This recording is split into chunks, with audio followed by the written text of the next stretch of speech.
This channel does not promote or encourage any illegal activities. All contents provided by this channel is meant for educational purpose only. বিশ্ব বাংলা সম্মানে সম্মানিত হল বর্ধমানের পদ্মশ্রী সংঘ।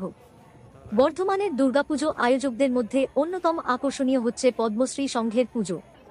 এবারে তাদের ভাবনা মায়ানমারের বৌদ্ধ মন্দির।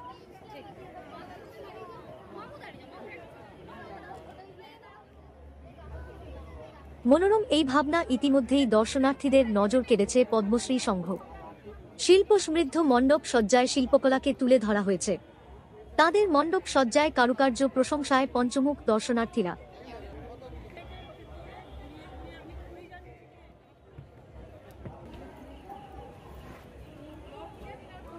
প্রতি বছরই বর্ধমান শহরের দুর্গাপুজো আয়োজকদের মধ্যে বিশেষ স্থান দখল করে পদ্মশ্রী সংঘ। এবারে তাদের বিশ্ব বাংলা শারদ সম্মানে সম্মানিত করা হয়েছে। পদ্মশ্রী সংঘের সম্পাদক জানান, প্রতি বছরই তাদের পুজো মণ্ডপে দর্শনার্থীদের ঢল নামে। এটা দেখুন, প্রত্যেক বছরের মতো আমাদের পুজো প্যান্ডেলে মানে পদ্মশ্রী সংঘের পুজো প্যান্ডেলে অসংখ্য লোকের ভিড় হয়।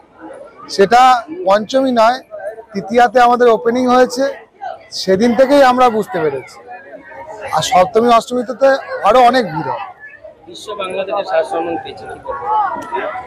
দেখুন, এটা তো সত্যি আনন্দের খুশি যে বিশ্ব বাংলায় আমরা 20 সালে শেষ পেয়েছিলাম। দীর্ঘ 4 বছর পর 2025-এ আবার বিশ্ব বাংলা শারদ সম্মান পেলাম।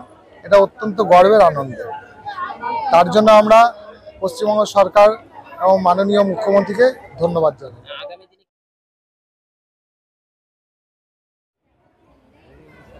তৃতীয় দিন উদ্বোধন করা হলেও সেদিন থেকেই মানুষের ভিড় জমেছে মণ্ডপ প্রাঙ্গণে। সপ্তমী ও অষ্টমীতে আরও মানুষের ভিড় হবে বলে আশাবাদী আয়োজকরা। বিশ্ব বাংলা শারদ সম্মানে ভূষিত পদ্মশ্রী সংঘের সম্পাদক রাজ্য সরকার তথা মুখ্যমন্ত্রীকে ধন্যবাদ জানিয়ে বলেন, 2020 সালে শেষবার সম্মান পেয়েছিলাম। দীর্ঘ 4 বছর বাদে ফের শারদ সম্মানে সম্মানিত হয়ে অত্যন্ত আনন্দিত ও গর্বিত। এই পুজোটা এখন শেষ হোক, ঠিক তারপর থেকে আমাদের সামনের বছরের জন্য চিন্তা ভাবনা আবার শুরু হয়ে যাবে।